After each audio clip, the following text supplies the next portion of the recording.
এই যে আরো বড় অ্যাকশন নেওয়া হবে গত কয়েকদিনে মানে এই সিজ ফায়ার যখনই হলো, পাকিস্তান ফোন করে আরতি জানালো, তারপর থেকে 5টা এমন কি মানে ইঙ্গিত যেটা থেকে মনে হচ্ছে যে এরপরে আরো মানে অনেক কিছু রয়েছে, পাকিস্তানের এখনো শেষ হয়ে যায়নি দুর্গতি। দেখো, একটা জিনিস বোঝার চেষ্টা করো, সেটা হচ্ছে ভারতবর্ষ কিভাবে একটা ঘটনাকে অ্যাপ্রোচ করেছে। যে কোনো মানুষের প্রফেশনালিজম বুঝতে গেলে তার অ্যাপ্রোচ কায়দাটা বুঝতে হবে। সেই অ্যাপ্রোচ কায়দাটা এরকম, ভারতবর্ষ কিন্তু এই গোটা ঘটনাটাকে আগে অ্যানালাইসিস করেছে যে কে কে ঘটিয়েছে, কারা এই ঘটনার পিছনে ছিল, কাদের কাদের হাত আছে, কোন কোন ব্যাক এন্ড সাপোর্ট আছে। সেই ইনভেস্টিগেশনের ইনিশিয়াল যে কাগজপত্র আন্ডারস্ট্যান্ডিং, সেই জিনিসটা যখন অ্যাকুমুলেট করেছে, ভারতবর্ষ বুঝতে পেরেছে আমাদের প্রাইমারি শত্রু কে। প্রাইমারি শত্রু হচ্ছে টেররিজম। প্রাইমারি শত্রুকে কারা ব্যাকআপ দিচ্ছে? লস্করে তৈবা। লস্করে তৈবার কিছু ইউনিট, লস্করে তৈবা কোথায় কোথায় ট্রেন্ড হয় জায়গাগুলোকে আইডেন্টিফাই করেছে। লস্করে তৈবার কিভাবে সিস্টেমটা চলে জায়গাগুলোকে আপডেট করেছে। করার পরে কি করলো, ভারতবর্ষ একটা হিট করলো কোথায়? সেই 9টা অঞ্চলে, মানে 9টা পজিশনে, বেসিক্যালি গ্রিডে, আমি একদম টেকনিক্যালি বলছি গ্রিডে, যেই 9টা grid involved in this entire process. এই 9টা গ্রিডের মধ্যে আমাদের প্রাইমারি টার্গেট বা প্রাইমারি আমাদের এলিমিনেশন পয়েন্টস কারা ছিল? আতঙ্কবাদীরা। কারা ছিল? যারা কিন্তু কোনো রকম ভাবে সামরিক বাহিনীর সাথে যুক্ত হওয়া উচিত নয়। এবার যুক্ত কি উচিত নয় সেটা বোঝাটা প্রথমে দরকার। আছে কি নেই সেটা ইনভেস্টিগেটিভ ম্যাটার। হওয়ার পরে ভারতবর্ষ কিন্তু নিজের প্রেস রিলিজ করে বলে দিল যে আমরা এই অঞ্চলে হিট করেছি। এবার একটা অদ্ভুত জিনিস দেখো, তোমার পাড়ায় একটা চোরকে ধরে আমি বেধড়ক মারলাম, তারপরে তুমি আমার বাড়িতে এসে ঢিল মারলে, তার মানে তুমি আইদার চোর আর চোরের বিরাট বড় বন্ধু, আর তুমি তার থেকেও বড় কথা সেই চোর তোমার নিজের আত্মীয় হয়, তার জন্যই তো ঢিলটা মেরেছো। তোমার গায়ে লেগেছে কেন? একদম, সেই ছবিও দেখেছি। কারেক্ট। এবার শুধু সেটা করলো না, ওরা তার বলতে পারো প্যারালাল একটা রাষ্ট্রীয় মর্যাদা দিয়ে, মানে পতাকা মোড়ানো, যদিও মানে সব দেশের পতাকার এক ভ্যালু নেই, পাকিস্তানের পতাকার ভ্যালু কি আছে এটা পাকিস্তানি প্রমাণ করে দিল। টেররিস্টদের মুড়িয়ে একটা মানে আর্মিরা নিয়ে গিয়ে তাদেরকে কবর দিচ্ছে, আর্মিরা এসে সুপারভাইজ করছে, বুঝতেই পারবে না দে আর ডেকোরেটেড আর্মি অফিসার্স ও টেররিস্ট। এই বার্তাটা দেওয়ার পরে কি করলো, তারা ভারতবর্ষের সিভিলিয়ানদের উপরে আক্রমণ শুরু করলো। আর সাথে কি করলো, আরব্য রজনী সিজন 2 স্টার্ট করলো। এই হোয়াট ইজ দিস আরব্য রজনী সিজন 2? সন্ধ্যাবেলা একটা ইন্ডিয়াকে নকল করে পুরোটাই কপি পেস্ট, মানে একটা ওই যে হয় না, আমরা বলি না যে একটা সোনা আর একটা সিটি গোল্ড, দুটোই কিন্তু এটা পুরো সিটি গোল্ড একটা তৈরি করতে শুরু করে দিল। এবার কিভাবে কি করছে, পেছনে বসে তাদের কি কাজ শুরু করলো, তারা একটা এমন প্রেস কনফারেন্স করলো যেটা একদম একটা শোলে আর একটা ছোলে, এটা হচ্ছে ছোলে। এর পেছনে বসে কি প্রেস কনফারেন্সে করছে, ওখানে বসে বসে বলছে আমরা এই করেছি, আমরা সেই করেছি, আমরা অমুক করেছি, কোনো এভিডেন্স নেই। ভারতবর্ষ গ্রিড ধরে ধরে, ছবি ধরে ধরে এভিডেন্সিয়ালি বুঝিয়ে দিচ্ছে আমরা কোথায় কোথায়। এভিডেন্সের জন্য পাকিস্তানের প্রতিরক্ষা মন্ত্রীকে প্রশ্ন করা হলে তিনি সোশ্যাল মিডিয়া দেন। সোশ্যাল মানে একটা দেশ যে মানে পুরো আফিমের উপর একটা যে দেশ চলতে পারে, সেটা কিন্তু পাকিস্তান কিছু জিনিস পৃথিবীকে দেখিয়েছে ভাই, এটা অস্বীকার করতে পারবে না। মানে ঢপ যে ডেকোরেটেড ভাবে কেউ ইন্টারন্যাশনালি মারতে পারে, মানে সেটা পাকিস্তানি ফার্স্ট দেখালো। সেকেন্ড হচ্ছে ডিপ্লোম্যাটসরা ঢপবাজ হয় অনেক দেশে, ঢপবাজরা মিলে ডিপ্লোমেসি করে একমাত্র পাকিস্তানে, সেটা দেখিয়ে দিল।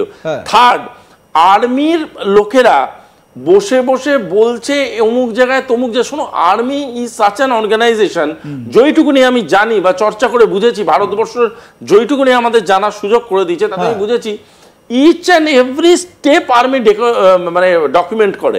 আর্মিতে মুখের কথায় কিচ্ছু হয় না, এভরিথিং ইজ ডকুমেন্টেড। ভারত সরকার আমাদের শিখিয়েছে সেটা। আজকের ডেটে দাঁড়িয়ে ওরা মুখের কথায় বলে যাচ্ছে এখানে অ্যাটাক করলাম, ওখানে অ্যাটাক করলাম। কালকে একটা প্রেস কনফারেন্সে বলেছে, মানে আমরা শুনেও হাসতে হাসতে পেটে কিল ধরে যাচ্ছে। মানে একটা level of stand up comedy হয়। বলছে দিল্লির উপরে নাকি হভার অ্যারাউন্ড করেছে ওদের ফ্লাইট।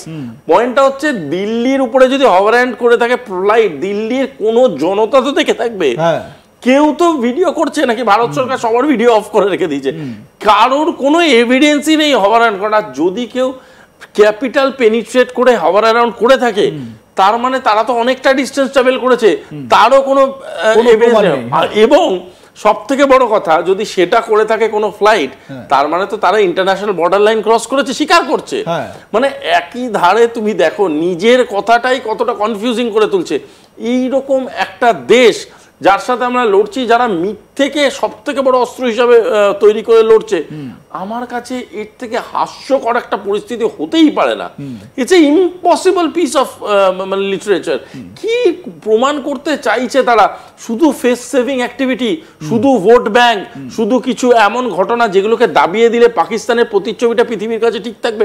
পাকিস্তান এত কথা বলছে, তো আমি চ্যালেঞ্জ করছি তোমাদের স্ক্রিনে দাঁড়িয়ে, পাকিস্তানের প্রাক্তন প্রধানমন্ত্রী ইমরান খানকে নিয়ে একটা প্রেস কনফারেন্স করুক তো। ইমরান খান তো অসুস্থ শুনলাম, জেলে আছে, জীবিত আছে আশা করি, ওনাকে আমিও ক্রিকেটার ভালোবাসতাম। ইমরান খানকে বলো তো একটা প্রেস কনফারেন্স করাতে প্রাক্তন প্রধানমন্ত্রীকে নিয়ে। আমরা তো আমাদের বিরোধী নেতাকে নিয়ে এত কিছু করলাম, বিরোধী নেতা আমাদের সাথে ছিল, এই ছিল এই ছিল, করতে বলো তো দেখি। কেন সেখানে আমরা অন্য কোনো পার্লামেন্টারিয়ান ইনভলভমেন্ট দেখছি না? কেন ওদের পার্লামেন্টে ওপেন প্রশ্ন করা হচ্ছে ইমরান খানের স্ট্যাটাস সম্বন্ধে, কিন্তু কিছু বলছে না? এই দেশের প্রধানমন্ত্রী, তিনি তো পার্লামেন্টে এমন হাউমাউ অবস্থা তার, তিনি তো সেই ভিডিওগুলোতে তো এটা স্পষ্ট যে তিনি অসহায়, তিনি আত্মসমর্পণ করে ফেলেছেন, পুরো দেশ আত্মসমর্পণ করে ফেলেছে। থেকে বড় কথা, তুমি যাকে প্রধানমন্ত্রী বলছো সেই বৃদ্ধ ভদ্রলোক কি নিজে জানেন উনি প্রধানমন্ত্রী? এটাও একটা বড় প্রশ্ন। এটা হচ্ছে সব থেকে বড় কথা। আজকে আমাদের এখানে ধরো রাজনৈতিক লোকেরা বলে মোদি ইজ এ ব্র্যান্ড, যারা বিরোধী আছে তারাও বলে Modi is a brand, but end of the day we respect the prime minister. আমরা প্রাইম মিনিস্টারের সাথে রাজনৈতিকভাবে আমাদের পার্থক্য থাকতেই পারে, but hats off to our opposition, hats off to all the parliamentarian parties. সবাই গিয়ে বসে একটা জায়গায় প্রধানমন্ত্রীকে নিয়ে আলোচনায় বসে। এটা কোন দেশে হয়? এটা কতগুলো দেশে হতে পারে?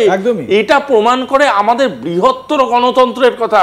আমরা যে একটা এক্সাম্পল টু দ্য ওয়ার্ল্ড, সেটা আমরা বারবার প্রমাণ করে দিচ্ছি।